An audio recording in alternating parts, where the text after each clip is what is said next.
السلام علیکم ګرانو دوستانو. نن به زه تاسو ته ووایم چې د افغانستان ډیفنس منسټر مولا یعقوب داسې کومه خبره کړې ده چې هندوستان ورنه دومره زیات خوشحاله شوی ده.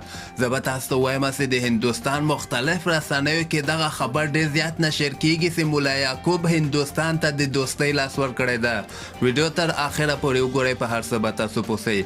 زه به تاسو ته ووایم چې د هندوستان یوه ډېره مشهوره رسنۍ سره د افغانستان ډیفنس منسټر مولا یعقوب یعنی مرکه درلودله. په دغه مرکه کې مولا یعقوب واضح دغه خبر ورکړی ده چې موږ ټولې نړۍ سره ښه تعلقات غواړو، په هغه کې یو هندوستان هم ده. مولا یعقوب دا خبره کوي چې افغانان چې کوم د هندوستان یو دوست ګڼي، یعنی هندوستان خلک هم خوښیږي او هندوستان موږ سره پخوا وخت کې ډېرې زیاتې مرستې کړې دي او موږ غواړو چې هندوستان سره راتلونکي کې هم ښه تعلقات یعنی جوړ کړو.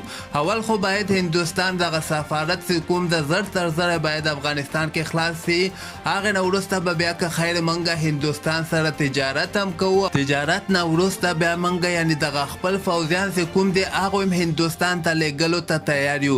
دغې نه علاوه مولا یعقوب بیا دا خبره هم کړې ده چې هندوستان چې کوم ده هغوی باید موږ نه بیخي بې فکره اوسیږي.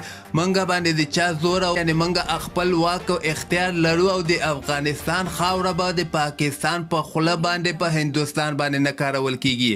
همدغسې د هندوستان په خوله باندې به هم دغه د افغانستان خاوره د پاکستان خلاف نه کارول کیږي. دی دا خبره کوي چې د هندوستان او د پاکستان خپل کار د هغه کې موږ خبرې نه کوو، خو د موږ د افغانستان خاوره به نه به د هندوستان خلاف کارول کیږي نه به د پاکستان خلاف کارول کیږي. دغه خبره چې کله نه مولا یعقوب کړې دي، هغې نه وروسته مختلف رسنیو کې د مولا یعقوب نه هندوستان ډېر زیات خوشحاله شوي دي.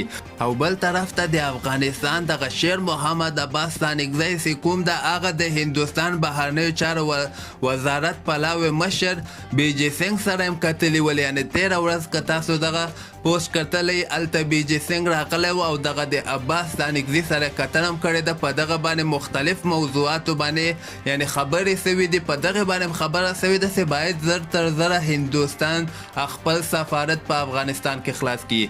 خپل نظر لاندې ما سره په کمنټ کې شریکولی سئ او همدغسې تازه خبرو لپاره تاسو دغه چینل هم در سره سبسکرایب کولی سئ.